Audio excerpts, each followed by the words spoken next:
Hello, I'm Ed Locke with USA Mortgage. Tax season is upon us. Did you know that 47% of Americans are planning to use their tax refunds for everyday expenses, home improvements, and vacations? What if you used your tax refund for a new home instead? Again, this is Ed Locke with USA Mortgage. Your tax refund can be used towards down payment, closing costs, or paying down existing debt to help get approved. So before you spend that tax refund, let's get together and see how to best utilize those funds to invest in your future and your new home. Call or text me at 502-680-0953. Again, that's 502-680-0953. NMLS ID 448-908, Das Acquisitions LLC, doing business as USA Mortgage, NMLS ID 227262. This is not a commitment to lend. Additional terms and conditions apply. USA Mortgage is an equal housing lender.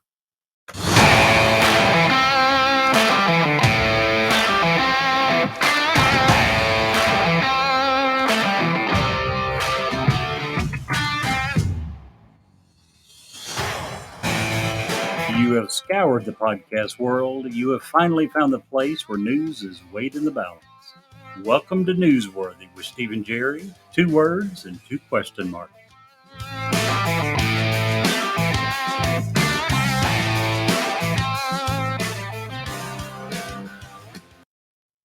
Hello, Mr. Jerry. Welcome to this Steve? crazy, crazy week. Crazy week. Is it that crazy? It's nutso. It's crazy. Hopefully in a good way. No, our No. world's gone crazy. Nutso. According to you, it's been that way for some time. It has. It's getting worse. Is it? You and I are fundamentally on opposite sides of the mountain on this one. Yeah, You seem to apparently. think that the world is getting to be better, and I'm the In many negative. ways, I do. And this is odd because I'm usually an optimist. Yeah. But damn, just gotta say, There's a lot of scary stuff in the world. I think there has been for a long time. I don't necessarily think that it's getting worse. I'm one of those people, especially when it comes to crime. You hear so many people saying that things are getting so bad and it's, getting worse every day. But yeah, when you look at the numbers, it's really not. Violent crime is down, murder is down. Uh, not only in the last 10 years, but from the 70s and 80s. So, yeah, there's certainly a ton of scary things out there. There's a ton of things that we wish weren't happening that are and will go on. You've talked a lot about how much, you don't trust our government. I absolutely 100% agree, and I don't think it's anything new. I don't think our government's been trustworthy for many, many years. The sad part is it's probably one of, I'm not saying the best, but it's one of the better governments in the world. So isn't that sad? it is truly, absolutely horrible. It just shows you what people and the human aspect of anything does. It absolute power corrupts absolutely. Yep. Be it in Washington or Mumbai or Libya or wherever. Which is, I believe, one of the reasons we have one of the best governments in the world. Our system of checks and balances is hard to beat. Yep. And our forefathers solved that, 250 years ago. So tell the good folks who just joined us if they'd like to send us an email, perhaps one not about feet, yes, where they could do that. Well, first we would strongly ask that it not be about feet. But they can certainly do that at newsworthy with Steve and Jerry at gmail.com. They can text us at area code 540-709-1318. Good deal. Sweet. They can hear you loud and clear, Jerry. I wanted to ask before we went any further with this episode. Nice. We've had some ups and downs. I don't know if it's the equipment or if it's user errors or because we had a really awesome episode. We did. And we struggled when we first got a little bit. Then we had a really awesome episode. And then last episode, you were a little bit muted. And I promise this time I didn't do it on purpose. Seriously. I believe that our equipment is far more advanced than we give it credit for. That it knows who has something important to say. Oh, so that's why it mutes you so much. It just is constantly muting me out. So, yeah. Gotcha. I got you.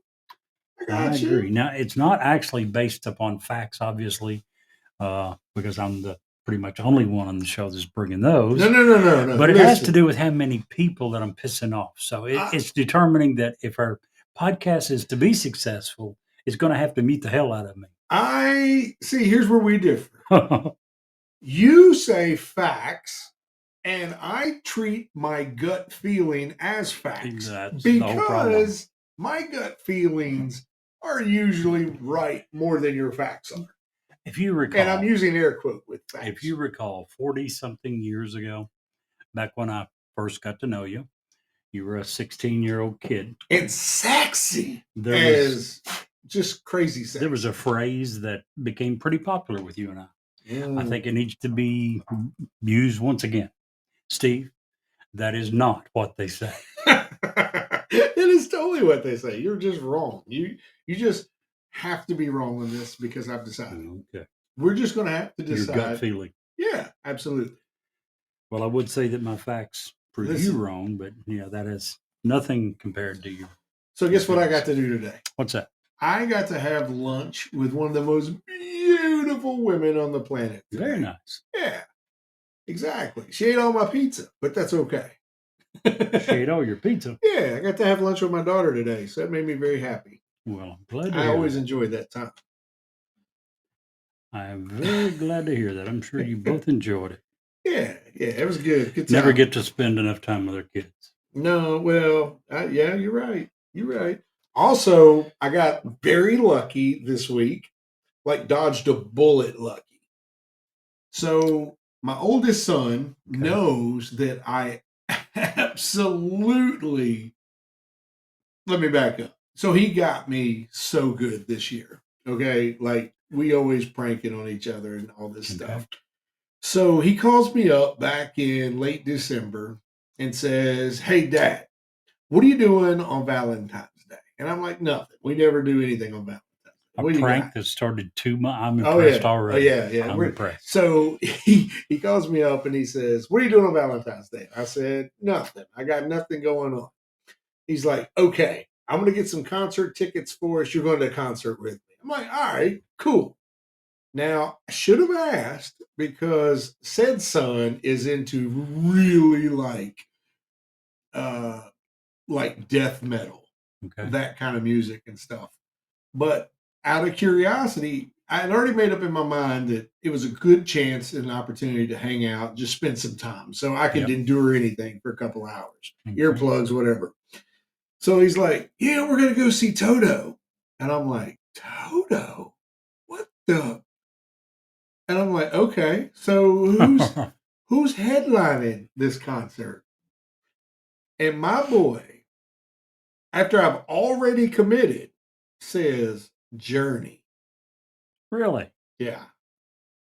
Okay. And he knows, as does anyone who knows me very well, that I loathe Journey. In fact, to me, Journey is one of the worst groups on the absolute planet. Now, before you say anything, just know that if you disagree with me, you are on the wrong side. Okay? So, because Journey sucks. As a group, they suck.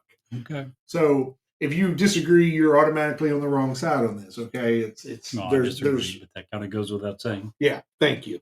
So 2 months he'd said this, and I had already gotten committed to, I got to go see freaking Journey on Valentine's Day. So how much of a gag can you stick the spoon down my throat and just gag me with it?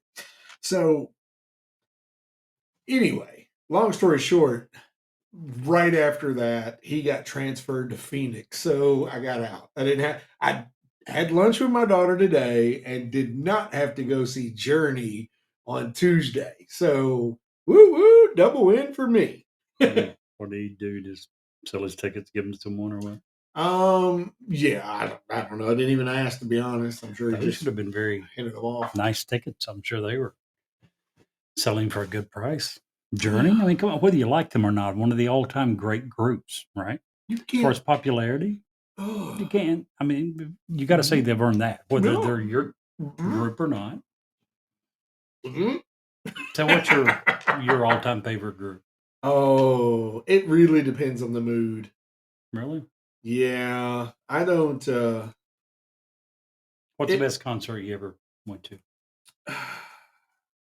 Well, that's not fair because I don't go to many concerts. It's Never not my did. thing. Yeah, it's not my thing. If you had to hold me down and make me say one group that is my favorite, it would probably be the Temptations. Really? Yeah. Would not have figured that. But on any given day, if I die and someone scrolls through my music player, they are going to be like, this dude needed to be in an insane asylum because there's everything from Rob Zombie to Mozart to, uh, uh, I mean, you just name it, it's in there. Not only have I never had a Mozart song on my not only favorite You, playlist, but un, any playlist. I've never had any classical music ever. you uncultured None. swine. Exactly. I'm from Kentucky. What do So you am expect? I. Yeah. Also, My t- yes, Frank is definitely on my playlist by far. my top two groups would be Springsteen, the E Street Band, and AC/DC. Okay, Two of the best concerts I ever saw. I will agree with you on the second by far, but Bruce Springsteen? That man plays his ass off. Let me give you my best In Springsteen impression. 1984, I think it was, 84 or 85, I saw him in concert in Rupp Arena. And it was announced in the paper the next day that within an hour or two of the show ending, he was admitted to a local hospital, had a fever of 102 point something, 103, whatever. And the guy was sick as crap and just stayed there and played his ass off. It was a very long concert. He was one of them that really reacted to the fans, and if the crowd was loud and cheering, he would just keep playing. He put on an awesome show. I used to wrestle a guy that was like that, and the more the crowd cheered and liked, The the better better he beat me up, and the longer he made that match go to do it. Yeah. Listen, so we often have this conversation amongst my friends. Who do you think, since we're on music and we got a second, because we got some pretty stupid topics today that we got to get into, and that sucks, but we have to dig into them or we're not doing our job. So now, who do you think is one of the most transformative bands? This is going to let people know the inside mind of Jerry today. Well, describe transformative. What exactly do you I'll mean? give you an example. I'll give you an example. An exception. An example. Okay. Okay, so to me, Aerosmith for a rock band is one of those type groups. And what I mean by that is without Aerosmith, and I really do believe rap would have eventually came mainstream anyway, but Aerosmith, who is at the peak of their career, did the duet song Walk This Way with Run DMC, elevated rap to a level that way earlier than they would have naturally progressed, just from the way of music. So I feel like Aerosmith is a transformative band because of that. They helped a whole genre. Nirvana would be another one. They ushered in the grunge. Grunge was strictly a Northeastern thing until Nirvana broke through and became mainstream. So Yeah. those are Northeast and north, far, far west. Sure. Seattle and that area certainly had their huge share of grunge.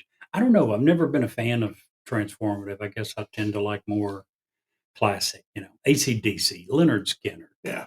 Bruce Springsteen. There's nothing transformative about any of these No, guys. Bruce. Those are my favorite. Yeah, Bruce just stinks all around. Bruce was freaking awesome. He do was like called the some boss for a AC/DC. reason. And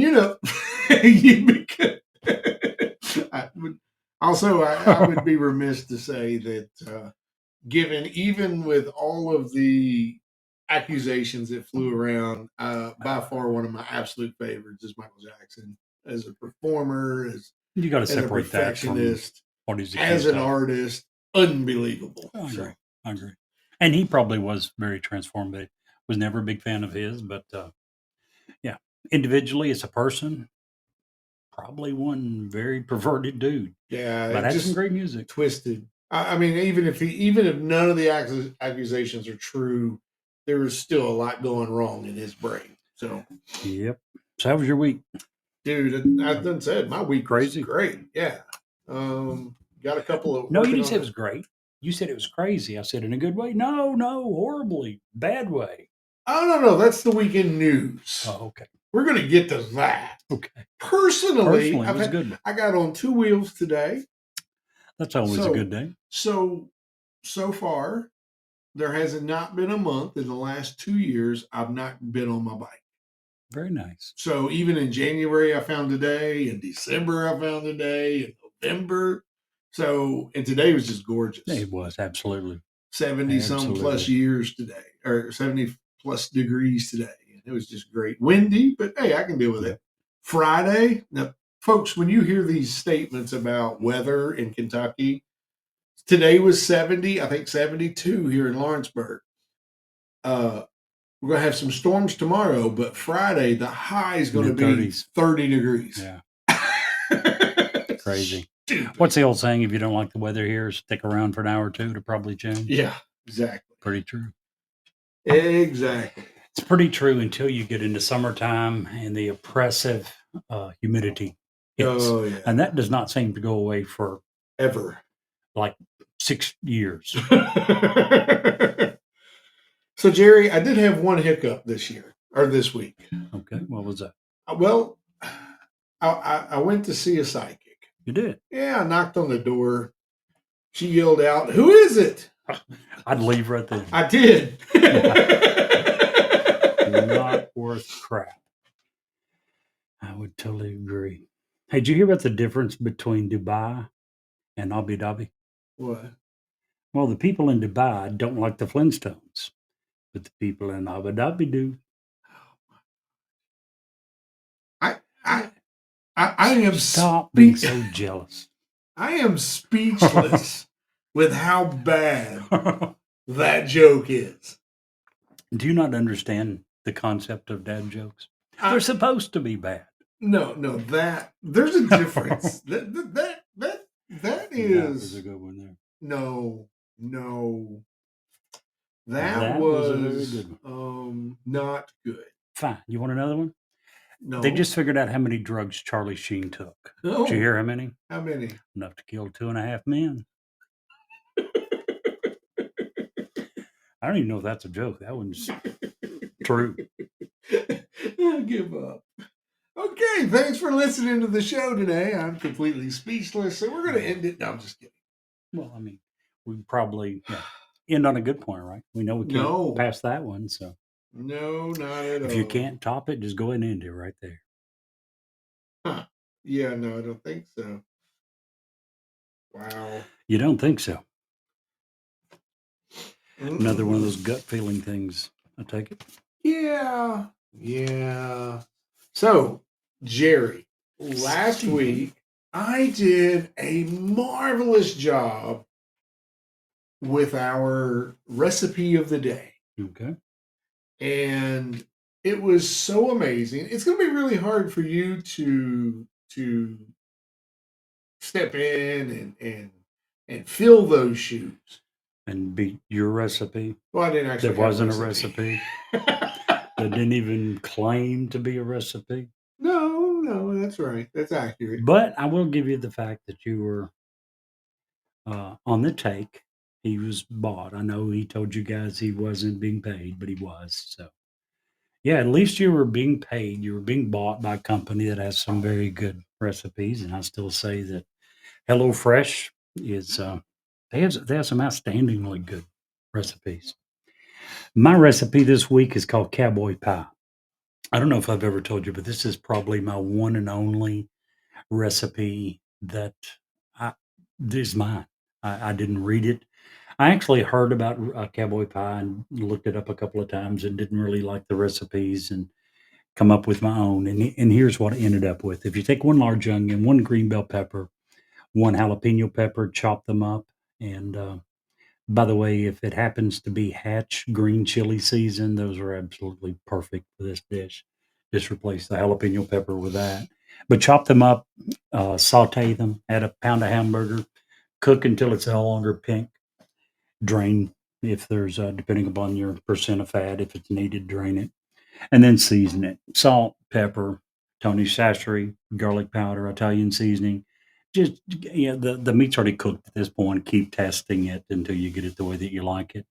Add a can of black beans, 1 can of Rotel tomatoes, 1 bag of frozen corn, and then mix up 1 box of Jiffy cornbread according to the directions and pour that over the top. Put it into a 400-degree oven, 15 to 20 minutes until it's golden brown. Cowboy pie. It's an absolutely fantastic recipe. This recipe obviously is one of those where it has several ingredients that has a lot of flavor, but it's seriously going to come down to how well do you taste it, how well do you season it to get it to the taste that you like. And yeah, it's I love that dish. It sounds really delicious. I've not had that, but it sounds very delicious. I'll have to make it for you sometime. Yeah, yeah. So, Jerry, I've got something for you today You do. What's that is normally your forte, but I'm going to Facts? steal it for a minute today. Not You're going to facts. use facts today? Oh No, my gosh. something better. Okay. Oh my goodness. Woo! Emu news. Emu news. There we go. So this Come on. news is a little bit dated, Okay. okay? But it came across my feed and I was like, ha! I can find some emu news. There you go. In 1932, Oh, this is a little dated. this is Yeah. back around when you were like 91 years ago. 10. This is when you were like Okay. 10, right? I see. In 1932, Yeah. the Australian Army went to war against emus because they were destroying valuable farmland. Down in Oh. Australia, they don't have much farmland. Yeah. The Army lost. They gave up. And that was my emu news. Gotta love those emus.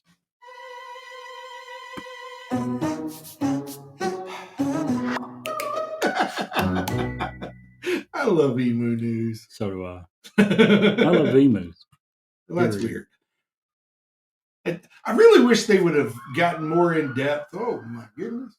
Half of the emergency fleet of Lawrenceburg just drove past. Sounded like it.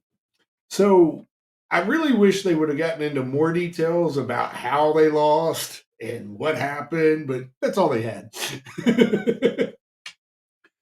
Well, those things are kind of scary, you know. I can see them scaring the hell out of a lot of people. Indeed.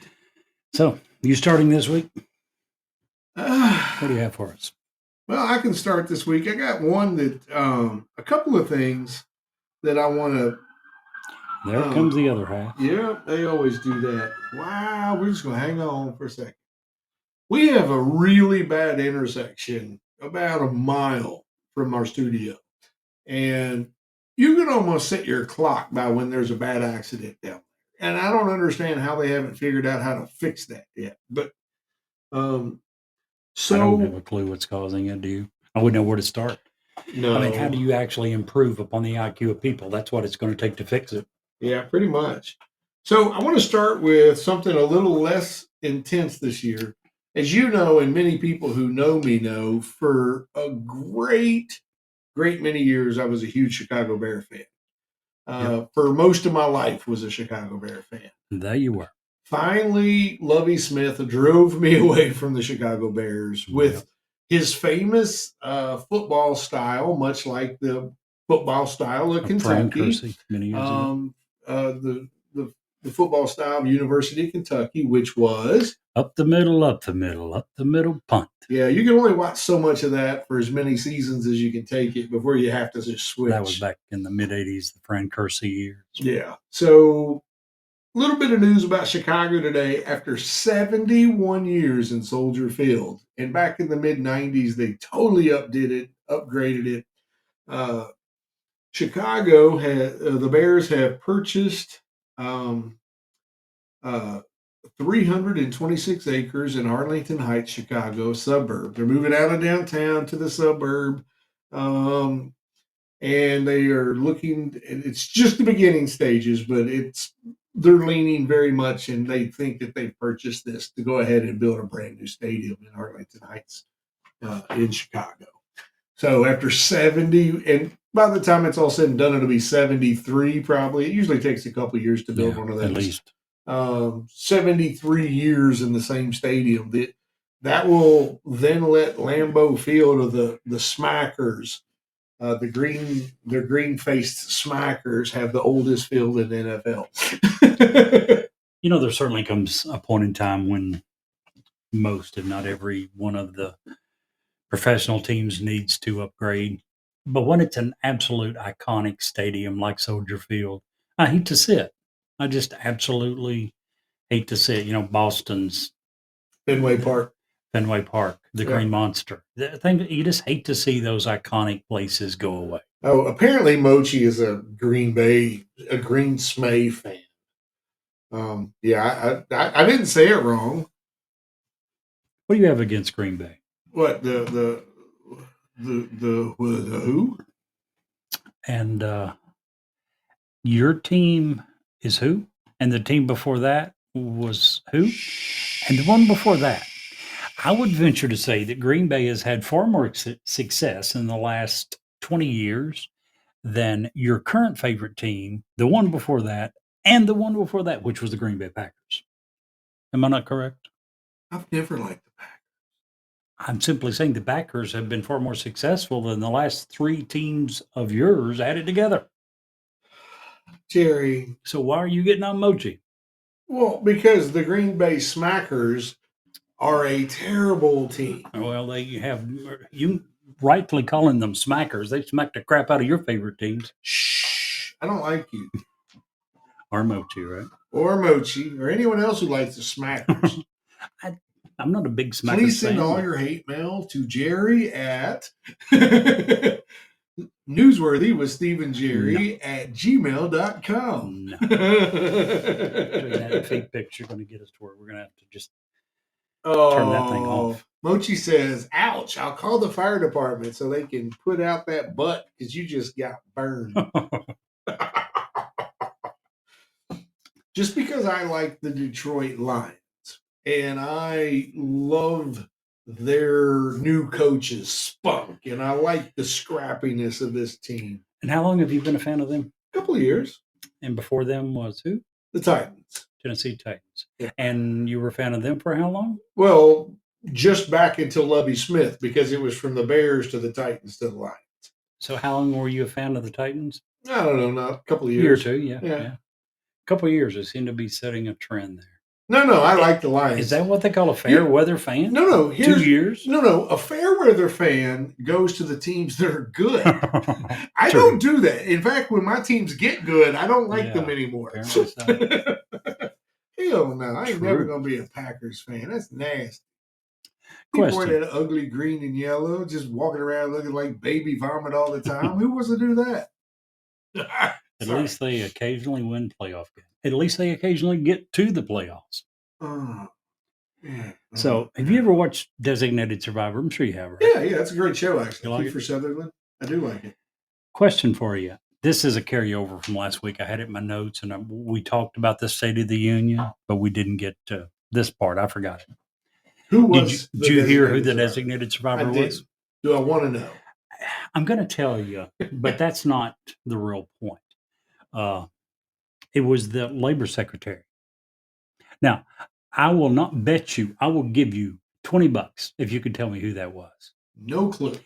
You and I'm not saying we're very intelligent. I'm not saying we have great memories.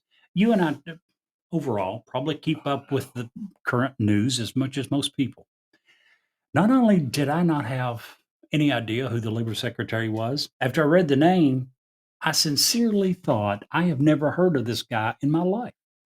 His name is Marty Walsh. Marty Walsh was the designated survivor. Can you imagine, heaven forbid, if something had happened and we had woken up the next morning and found out that our new president was Marty Walsh? Who names their child Marty? Shame on his parents. I also went through and looked at the cabinet members, thinking, who else do I not know? And thinking, surely there's, not more than a couple. I didn't know a whole crap load of them. Now, the big ones I knew. In order of succession, there's the vice president, the secretary of state, the Secretary of Treasury, and the Secretary of Defense and the Attorney General. And those all go back to the original. All of those were original. The rest of, and that was the only original cabinet members. The rest have been added since. So I knew those guys, but holy crap, there's so many names in here. Deb Haaland, Tom Vilsack, Marty Walsh. I did know Xavier Becerra, Secretary of Health. I did know Pete Buttigieg. Buttigieg. He's on my list today. We're gonna chat about I just didn't know so many of these guys. Buttigieg. But yeah, designated survivor this year. If the Capitol had gotten bombed, we would have had Marty Walsh as president. I still swear I'd never heard this guy's name before. So that was mine. What do you got? Oh, wow. We're going through them today. Yes, we are. We started with the little ones. Huh? We started with the little ones. Yeah, we did. So let's go ahead and get into the fact. Let's talk a little bit about the title of our episode tonight. What some people are dubbing the Chernobyl of Ohio. Oh, and that sounds very serious. It is very serious. And it's a very complex issue. Okay. The environmental impact is one whole section of it, and it is bad. You want to go back and tell our listeners what actually happened? Okay, sure. Be happy to. For those that don't know, nearly 2 weeks ago, a train that was, was over 150 cars, more than a mile long, derailed in a little town called East Palestine, Ohio. Sits right on the border of Ohio and Pennsylvania. Yep. On that train were a absolute metric butt ton, and that is a legitimate form of measure. It's between cups and ounces, so it's in there. Okay. But there was an absolute metric butt ton of toxic chemicals. Now, don't be alarmed, but trains are used to ship those all over the place.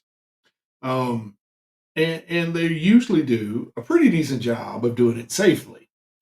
But in this case, Norfolk Southern Railroad, right after this happened, thought that the best course of action was to dig a big ditch, drain these 5 tanker cars full of their product, and set it on fire and burn it. That was not their decision, unfortunately. To make it much, much worse, our government decided to do this. Government officials in a very low... I just feel like if you're going to decide to do that, where you're going to potentially impact a whole town, that should come up a little bit higher up the food chain than what was actually did. Well, I don't know whose decision it was.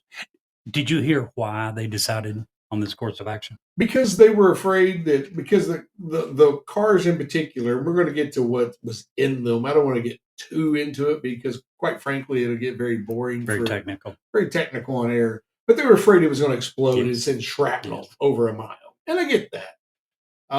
But it seems to me they could have found a much better way. It was vinyl chloride, which was it's highly flammable, very carcinogenic, especially when you inhale it. That fact is important later. And when burned, it decomposes into other toxic compounds, one of which is hydrogen chloride.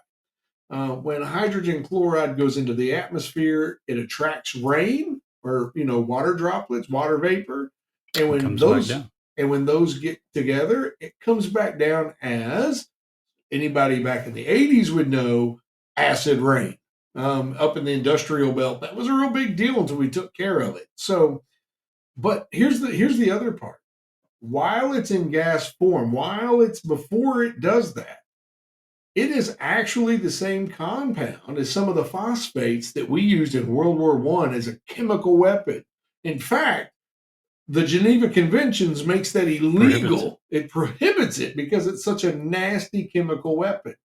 So whoever on the chain of command decided, oh, this is a good idea, I hope that they were fired like yesterday. Well, That's easy to say, but again, the governor of Ohio, DeWine, I think is his name. Yes. He was on air numerous times telling people to get out. This may explode. Yeah. So And they're laughing about it, by the way. I saw a video clip. He was actually making a joke of it. Well, I need to get out of here too. Well, no. So everything you're saying sounds right. Again, I don't know how big of a risk the explosion was. I don't know how close we came to that happening. I don't either. Now, keep in mind, they didn't drain the 5 tanker cars. They drained small amounts to release the pressure and then stop the flow. So very little of what was contained was actually let out into the environment. If it had exploded, obviously every bit of it would have been let out. Now, again, I have no clue. I'm not an expert. I have no idea if we were close to an explosion. Here's the problem, though, Jerry. What's that? And it was very similar to what we were talking about before we got online. The lack of trust and the lack of, trust in the government. Okay. And the reason I say that is because within 2 days of this big, huge fire, they said it was okay to go back to your home within the fall zone, if you will. The EPA said that the air quality was fine, and that there was no, even though there were some fish fatalities. Now, this is the EPA from the state of Ohio and the EPA from the state of Pennsylvania that both said, yeah, there's going to be some fish that die from this, but we've had no vertebrates. There's been no fowl that have met their end because of this. Numerous reports, and you're a TikTok user. You say I use Facebook too much to get too much information, but there were numerous people on TikTok, on Facebook, showing the exact opposite of what these people were saying. Also, when there was a reporter who was just asking questions, as due process would, we often talk about how bad the reporting is. They arrested him, took him out in handcuffs. I never heard why the guy was arrested. I did hear he was later released. Charges were dropped. Sure. What was he originally charged with? Did you hear? I have no idea. I don't either. But they put him in handcuffs and took him out of the auditorium because he was asking some pretty hard questions. I don't think that's stupid. I mean, what are you showing? Here's a couple of things about Norfolk Southern, though, that should be brought to the attention. And this is why, we always look back. Hindsight's always 20/20, right? Right. Norfolk Southern has spent money on just about in every state that they have a rail line. They have dumped money in lobby, not just for the Democrats, Republicans as well. Just threw money at these elections. Actually, more Republicans than Democrats. And one of the things that they were doing is to allow for the removal or the operation of with faulty emergency brakes. Now, they don't know if that had anything to do with this particular accident. But can you imagine being a Republican or a Democrat that accepted this money and voted that was okay, and that be the cause of this accident? Listen.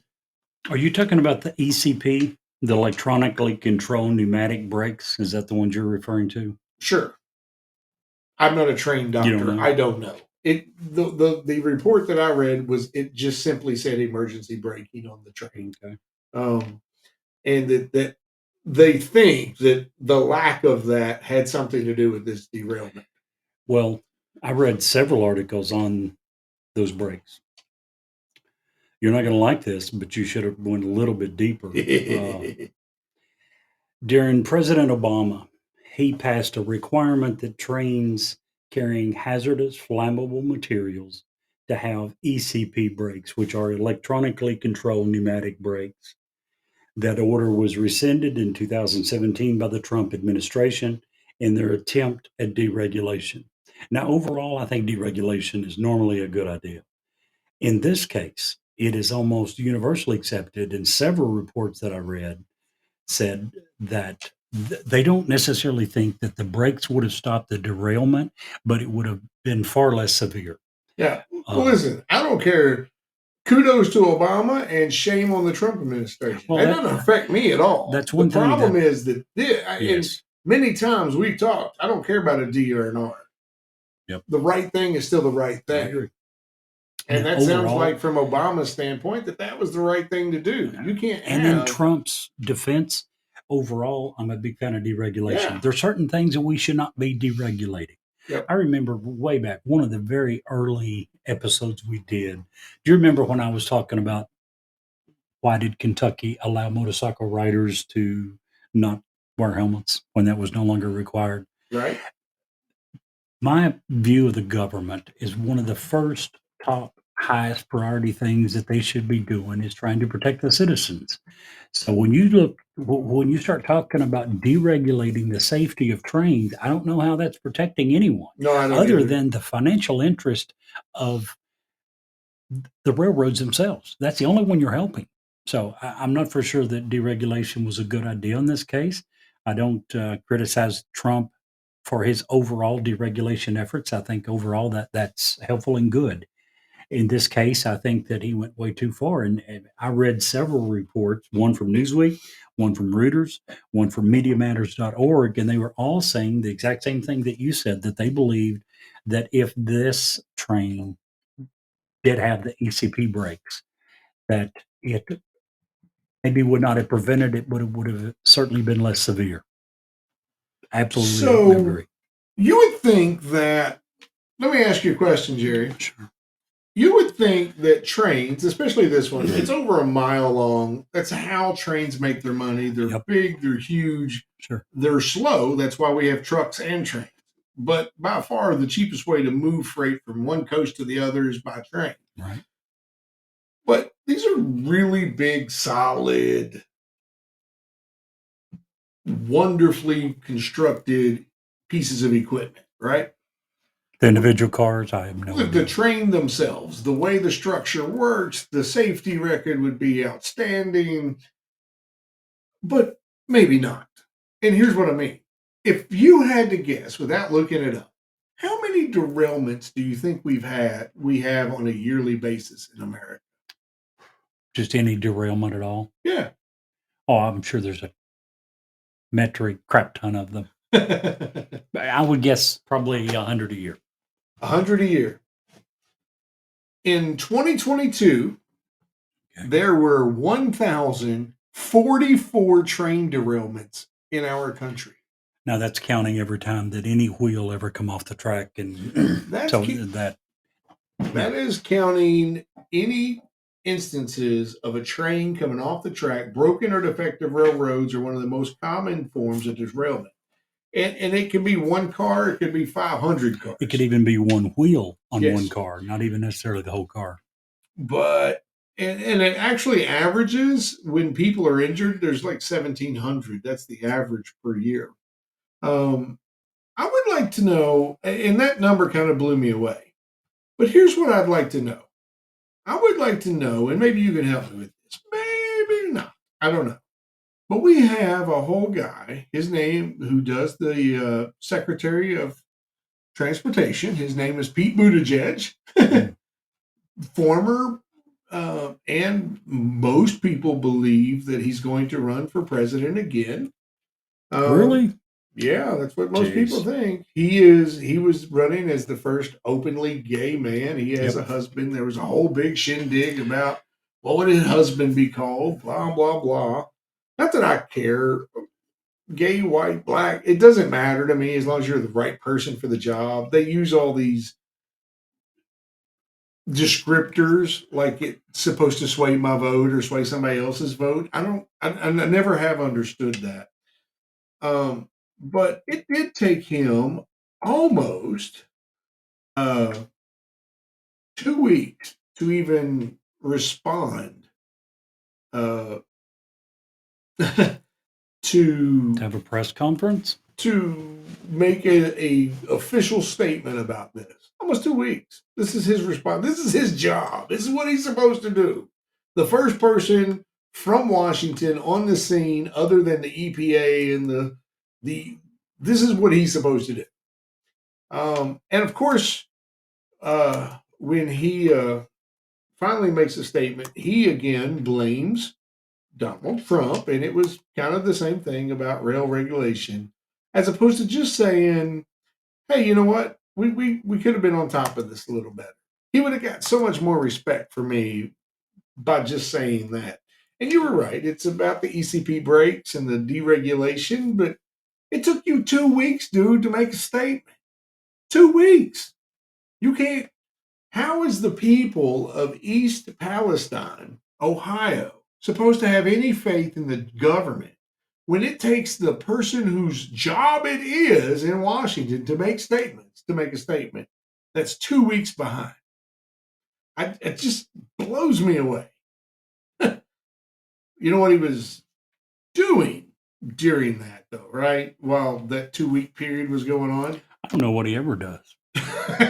Well, in this case, he was talking about. Let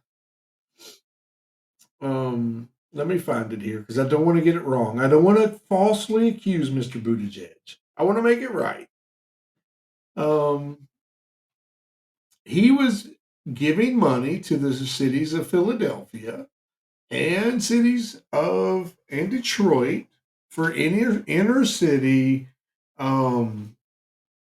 What is the terminology they used? Let me find it because I don't want to say wrong. But the bottom line is, and I may have to come back to it because I don't want to. Bottom line is, you're a big fan of Pete's, right? No, I can't stand the guy. When he was running for office, he was one of those guys that sat down on the end because he just barely had enough support to get on the big stage. Do you remember what his credentials were? Stupid little smile. What political office did he have? He was a mayor in Indiana. Of where? I don't even remember. Fort Wayne. Fort Wayne. Not Indianapolis. Fort Wayne. He was the mayor of Fort Wayne, Indiana. And somehow someone decided, maybe him, I don't know, but someone decided, you know what, that's enough prerequisites to be president of the United States. So he threw his hat in the ring. It comes back to he was a mayor. He was kind of liked in Fort Wayne. I assume they were going to reelect him. But it comes back down to the descriptors. Oh, well, he's a gay guy. We can get him elected with that. But I wouldn't have thought that would have been nearly sufficient. What the hell do I know? But I would have thought that would have been sufficient to get him elected as mayor of Fort Wayne. I wouldn't have thought it would have certainly got him. What does he know about transportation on the world stage? Don't you think that this is one of those deals where, in many cases, someone who's running for president, and it becomes obvious pretty quickly they're not going to win, one of the favorites will say, "Hey, you know what? I'll get you a cabinet job if you." Yeah, absolutely, it's what happened, no doubt. Decide to withdraw and support me. So let me scale back real quick, okay? Because I don't want it to become a partisan thing. If the Republicans had done this in the same way, I'd be all up in their grill too. The people in East Palestine have to figure out what they're going to do. This used to be a very, they used to have a ceramic factory there, and it supported a lot of people there. The median income there now is like $45,000 a year. In the grand scheme of the United States, it's not a lot of money. So it's not, and we hate to bring politics in it, but politics are in it. It was this area has never voted Democrat ever. In fact, the last election, it was overwhelmingly red. Okay. You have to wonder if that figures into the slow. You would pray that doesn't happen. And if it does, shame on the people that allow it. But these people, where's the flood? Where's the EPA? Where are the parades? We get parades about economic disaster. The Greta Thunbergs of the world screaming about global climate change. This is a real incident. This is happening. There are real people, an entire town that has this thing happening to them. And they get nothing from the government for 2 weeks. Oh, you can go back to your house. It's been a day. You're good. Well, they get something. And I'm not saying it's right, but the EPA was involved early All they on. were testing was air quality. That's it. They didn't They were test the also ground testing water. quality. They They were did testing not water test the quality. water. Yes, Not they did. that I saw in Yes, any they did. report that I read In that the several EPA tested different the water. cities. Well, I'm not saying that it was the EPA alone, but they, in conjunction with local authorities, were testing the water at several different The places. Ohio River is tainted with these chemicals, just like and I forget the name of the creek that goes through their town where they get their drinking water. The Ohio Cincinnati River. hasn't been able to determine that it adversely affected their water quality. I also read that the West Virginia subsidiary of American Water, in conjunction with the EPA, said on February 12th that it had not detected any changes in the quality of its water at its Ohio River intake site. So I'm Yet, not trying to defend it. I'm simply I'm just saying that there saying. was different people testing, supposedly. And supposedly, I'm not saying there wasn't some cover up. I do not know. But they were testing the air, they were testing the water. Soil, I have no clue. The whole point is these folks are supposed to rely on our government for help in this situation, and there has been no outpouring. When there's been no state of emergency, I mean, just to look at the pictures of the plume and of the clouds that those plumes, When they were burning some of the from the top unbelievable. cars. Yeah, it There's looked like nothing. some war country. The best meme I saw the whole thing is when you're in Ohio, what's the best thing to do? Leave. There's no way. And the Norfolk Southern folks said, well, if you can't come home or you don't feel safe, get a hotel, we'll reimburse you. A lot of these people live paycheck to paycheck. They can't just go get a hotel. And our government, who loves to jump on and declare states of emergency, no state of emergency on this? Really? How ridiculous, and whoever the handlers are for Sleepy Joe need to be fired. Well, first of all, if I'm not mistaken, the local governor has to declare the state of emergency, and then federal actions kick in. So I don't know why Then the DeWine Ohio didn't do his governor job. also needs to be fired. Is that not Ridiculous. is that not true though? Is that not the way I that think normally works? the local government has to request for it To to the be governor? canceled. No, it has to be asked for the president to do it. I think the it governor starts at has to. at the state level, I believe. That's what I'm saying. Okay. The governor has to call Okay. the president and say, Yeah. hey, we need some help. Or the president's office, obviously. Speaking of governors, just to change type, did you know our governor, Steve Beshear, has now been put on the ban list? He's no longer allowed to travel to Russia. Is that a good thing, a bad thing? I don't care, really. I don't like Steve I had not Beshear, heard and I that. don't like I wonder why what he did to piss Russia. his support for Ukraine. Oh. Apparently, he's as a politician, made a vocal statement in favor. So of he got Ukraine. banned, and you were offered a 2-week all expense paid trip, right? Because of your support for Russia. Once again, let me just throw it out there. The lack of support for Ukraine does not automatically mean I support Russia. But it really does. No, it doesn't. Okay, that went way too long, Jerry. You got. So it's your turn. I know you want to talk about something that just is about to fire me up. I'm going to have a drink of this water. Probably not. Maybe not. Again, I'm going to continue one of the conversations from last week. I just wanted you to know that I really felt your concern with when you were talking about the balloons last week, and I actually took your concerns to the White House. And you'll be happy to know that Biden was very receptive, and he listened, he agreed, and he actually agreed so much that he has this past week shot down 3 balloon-like items. So just, I know last week we really got your blood pressure going, and I just thought this week, maybe we can bring it down some. So, hey, Biden agreed with you and shot down 3 balloon-like items. Aren't you impressed? Yeah, I'm so. He was out there with his shotgun on the front porch, and he took care of them, didn't he? No, that was Dick Cheney. No, Dick I didn't Cheney say was he a shot shotgun. his. I didn't say he shot his friend. I said he went out on because that's what Biden said to do if someone's breaking into your home. Is go out what? With your double barrel shotgun and fire them off, both rounds off into the sky, and they're going to run away. You don't remember that? I don't remember that. What an idiot. Sorry. Don't remember that at all. I can't believe people voted for him. I can. Absolutely. Look who he was running against. Well, That was no. not votes for Biden. That's That was what I was votes going to say. against Trump. Yeah. And then, to be fair, I'm surprised that how many people voted? Was it around? It was close to 159 million, I think.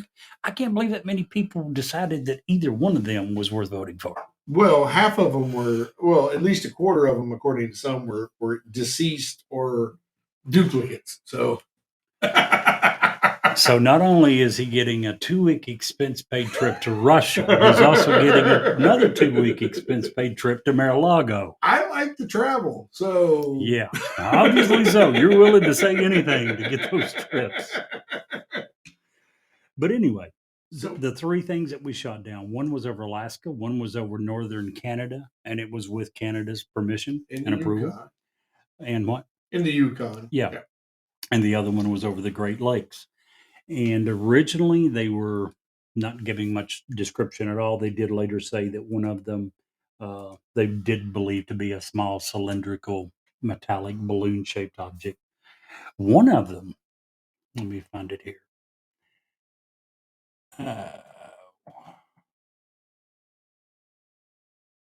Those intercepted over Alaska and northern Canada had balloon like features with small cylindrical metal objects attached.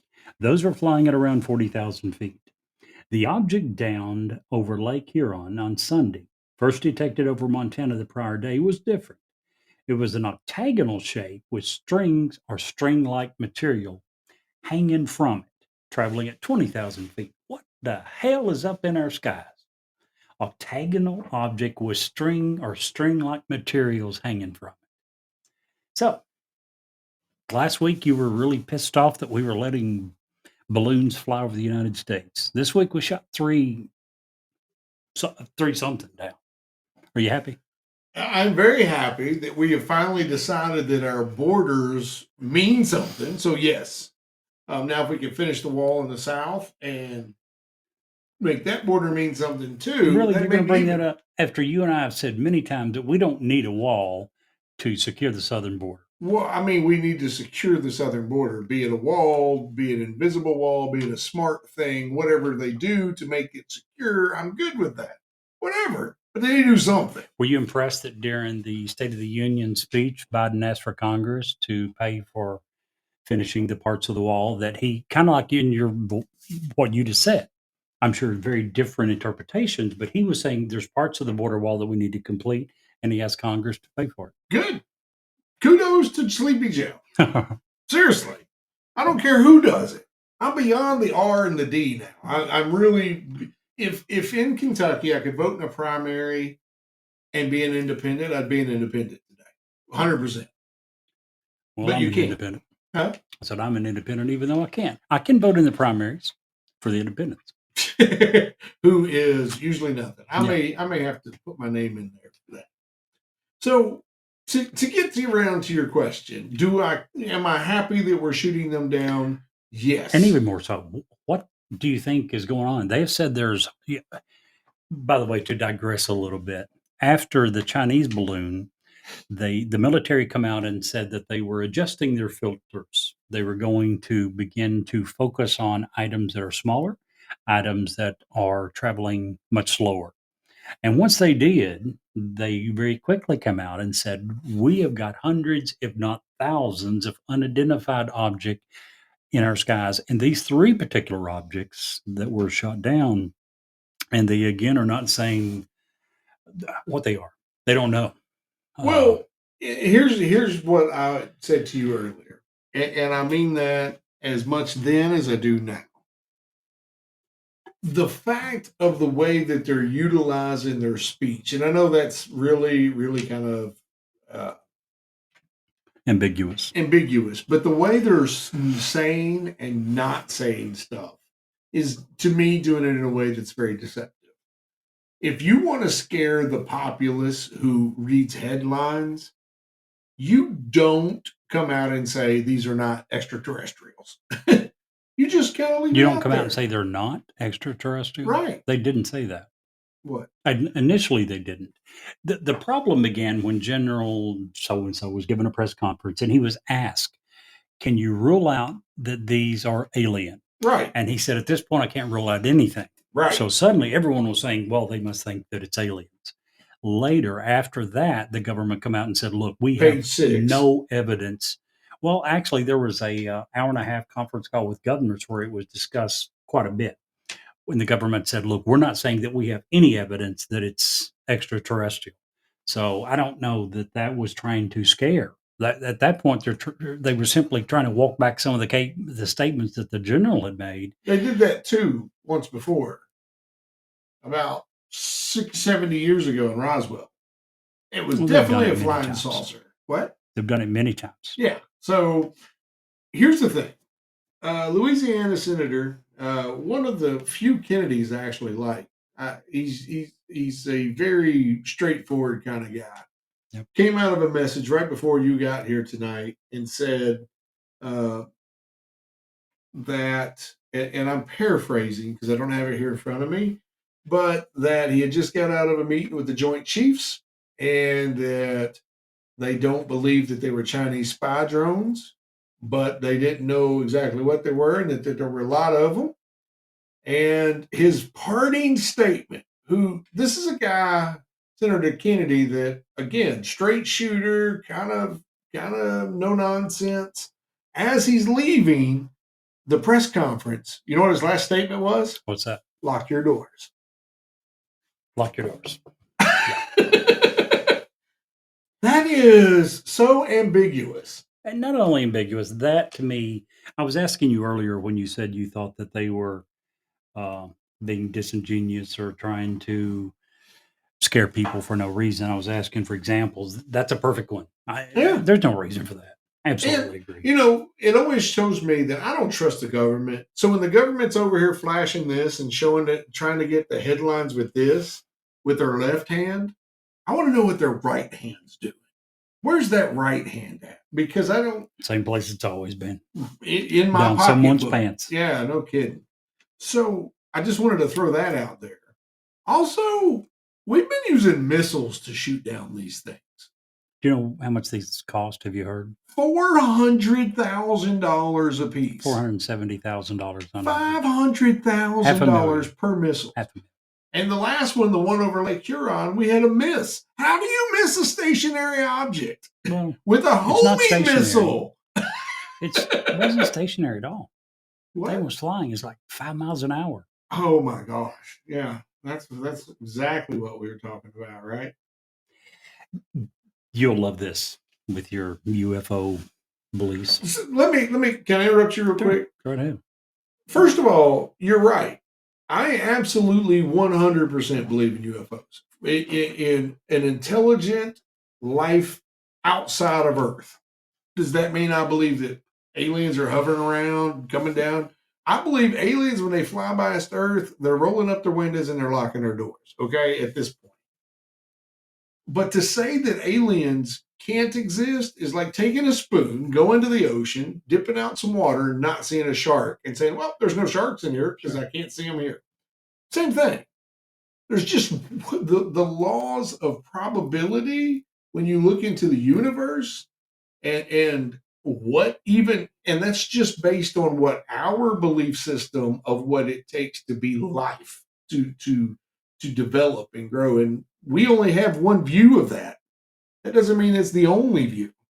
So I absolutely believe there's intelligent life out there. Well, back to the original question, I absolutely agree that there are UFOs. By the very definition, by the very name of UFOs, right. Unidentified flying objects. And then I'll call it UAP, right? Mm-hmm. Unidentified aerial phenomenon, or correct. I think it's called. Anyway, it's unidentified. So I absolutely agree with it. Where it come from and all that. Here's another thing. Here's another thing that you bring up UAP. Jerry, okay. 2 years ago, less than 2 years ago, a senator from one of the big committees in Washington, they went in and they came out and said, we are going to restrict usage of that terminology to known non-human craft. That was a recorded thing that they don't have the right to restrict usage of terminology. They can't tell the American public you're only allowed to use this term they're going to use that term in official documents. That's what I was meaning. But go ahead. In an interview with former Deputy Director of National Intelligence, Beth Sanner, um, she noted that the Director of National Intelligence just last month reported to Congress on 247 new documented reports of unidentified aerial phenomena since March of 2021, and an additional 119 reports from before March 2021. Again, that's part of what we have suddenly after we adjusted our filters and we're seeing hundreds, if not thousands, of items up there. That's at least part of these. She went ahead to say about the earlier Chinese balloon that was shot down from last week. She said, "We're now in a liar, liar, pants on fire moment." She said, and she said, "I think that the Chinese are going to make up things in order to cover their own tracks. But with that being said, we do spy. And this is another form of spying. So we have to be very careful with how outraged we get in terms of what we do. But I do not believe that we send balloons of this nature over Chinese territory.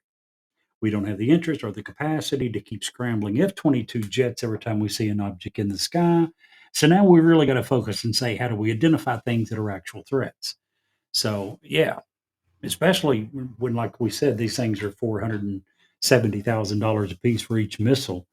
We can't afford to scramble a few jets and fire a few Sidewinder missiles in every one of the It's not, hundreds or thousands of items that are up there. it's not like our jets aren't equipped with good old fashioned bullets that are cheap.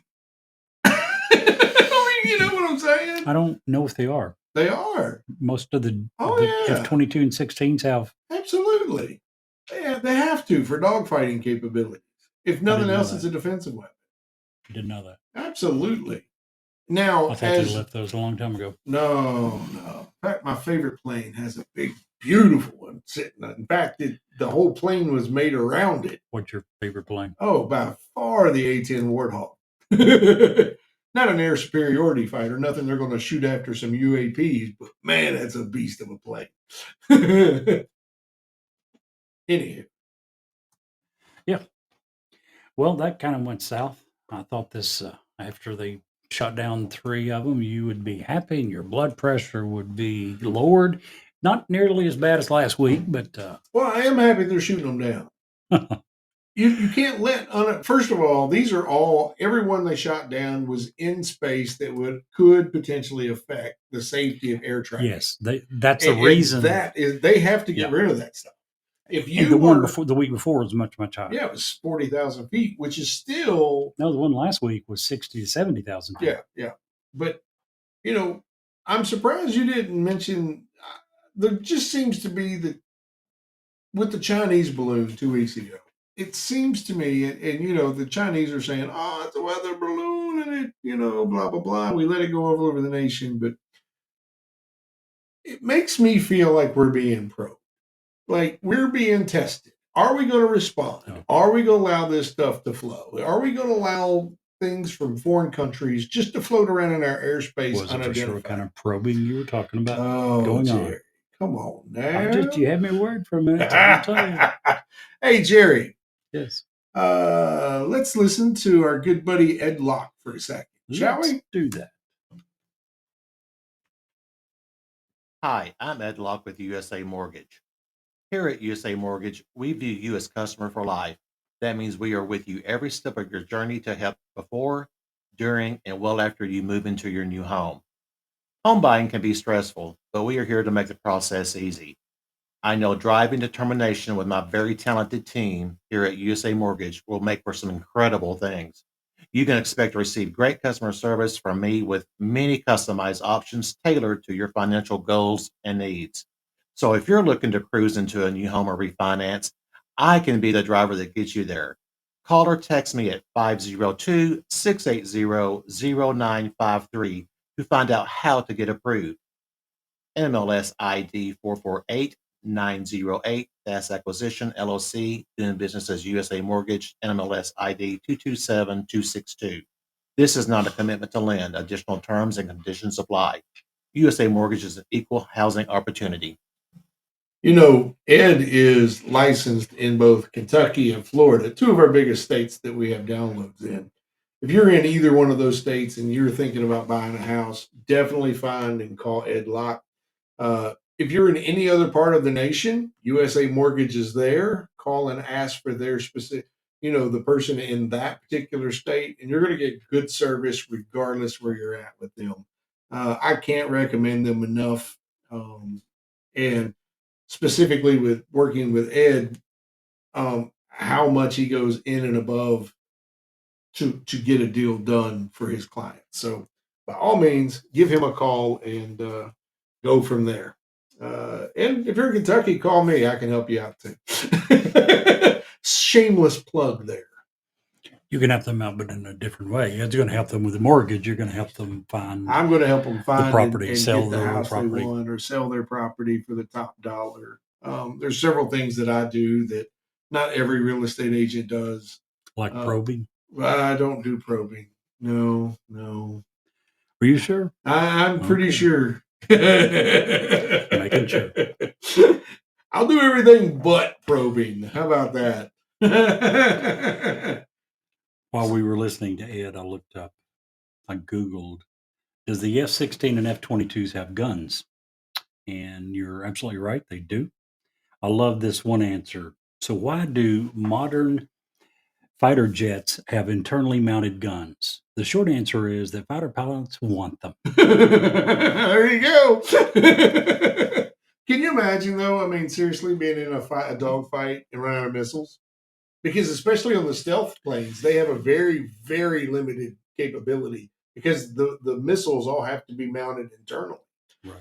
Or you lose your stealth capability. But you're not using, I don't know. Are the missiles really effective in dogfights? I wouldn't think so. I wouldn't think so at all. But guns, much more so. Yeah. But at those speeds, I don't know how it much would seem to me going that some on. of these jets can just outfly the bullets. You would think at some point. Yeah. But I guess not. That's why I'm not. We should call our good buddy Mike and see what he says. He would be able to know. He's the expert. He's still the one flying around the world to make sure we get downloads from all kinds of places. So, Jerry, we had plans to have a special guest next week. Yes, we did. But we still have plans. Just got put off a little bit. We're still going to be. We're going to have to put those plans off just a hair. A little bit. We'll maybe get into details as to why when we have them on the air. But next week's going to be another great show. If you guys have suggestions, if you have a specific topic that you'd like for us to cover here on Newsworthy, or if you have a great idea for we're still a very new podcast. We're still less than a year old. We're learning every week.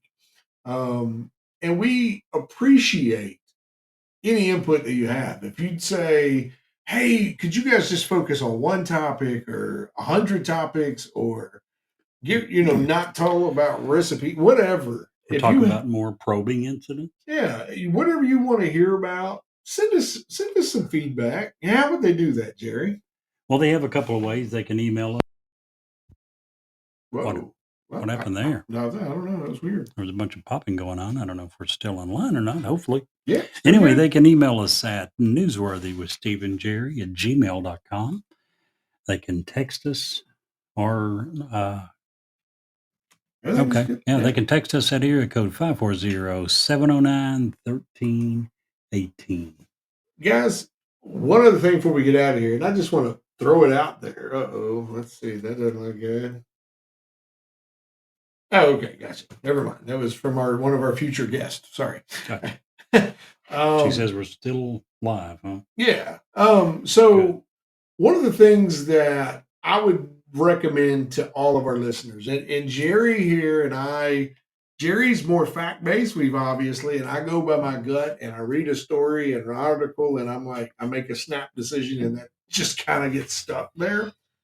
But I would recommend to all of you to not necessarily just be a headline person. Dig a little deeper in the story. There's always something that is deeper that needs to be said.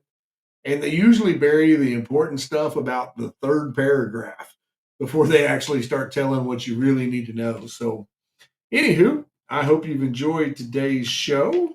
Jerry, I've absolutely enjoyed it. What about you? I certainly have. And so, with that, if you can't see the light, Be the light.